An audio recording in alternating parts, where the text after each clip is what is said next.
This video is for the Concept Quiz 11 review, Properties of Complex Numbers.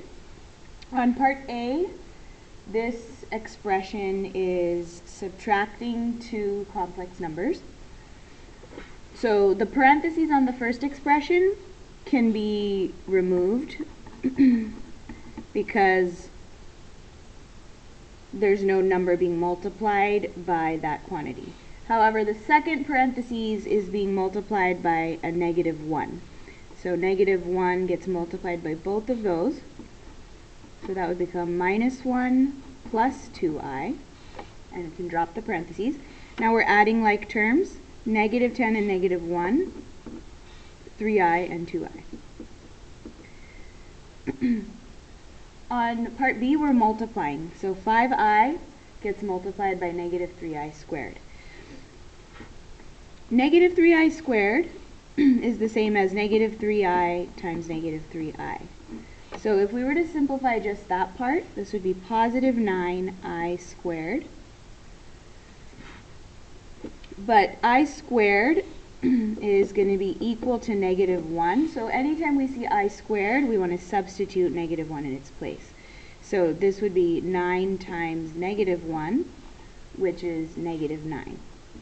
So we've only simplified this part, which is equal to -9. So I'm multiplying 5i times -9, which is -45i. Part C, 3 plus I over 6 minus 3i.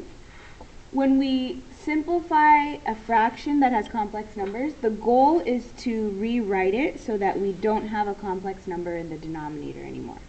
In order to do that, we're going to multiply both the numerator and the denominator by the conjugate of the denominator. Conjugate means that we're changing the sign of the imaginary part of the number. So instead of 6 minus 3i, we're multiplying by 6 plus 3i over 6 plus 3i.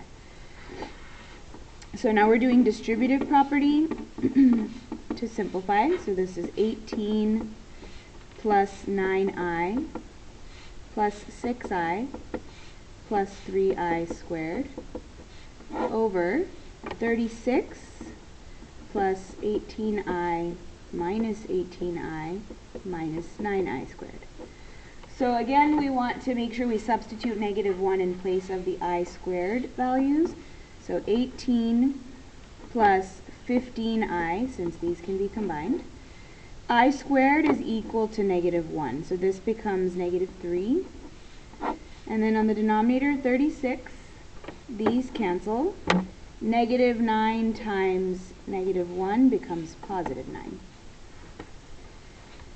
Up here we can still add 18 and -3, so that's 15 plus 15i over, this becomes 45. And then if you can reduce, you should. So all of these are divisible by 15. So this becomes 1 plus I over 3. You can also write your answer as 1/3 plus I over 3. Both of those are equivalent. All right, part D, I to the 87th power. So if you have an odd exponent here, we know that I squared is -1. So I'm going to show a method of doing this that uses I squared to create I to the any exponent. So I to the 87th, if we divide by 2, 87 divided by 2 gives us 43 and a remainder of 1. So I squared goes into I to the 87th 43 times. So this is 86, but I have an additional I. And I'm using I squared because we know I squared is equal to -1. So I'm going to substitute a -1 in place of the I squared to the 43rd power times I. -1 to an odd exponent is always going to be -1. And then I have I. So -I is the answer to this one. You may see exponents that are even. In that case, so if, for example, this had been I to the 88th power, then you can still use I squared, but it's going to go in an even number of times. I squared to the 44th power, and there aren't any more i's left over, so this would be negative 1 to the 44th, and negative 1 to an even exponent is positive 1. Alright, part E. Two complex numbers have been added together. The result is 5 minus I. One of the original numbers was negative 1 plus 5i. What was the other complex number? So I'm basically trying to figure out negative 1 plus 5i plus something should give us a result of 5 minus I. So I have a negative 1 here, but I want to end up with a 5. So that means I need to add 6.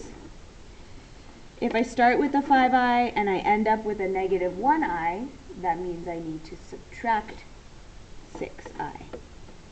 And then you should just double check that your answer worked. So if we're going to add these together, we should end up with this. So if I add 6 and negative 1, I end up with 5. And if I add negative 6i and 5i, I end up with negative 1i.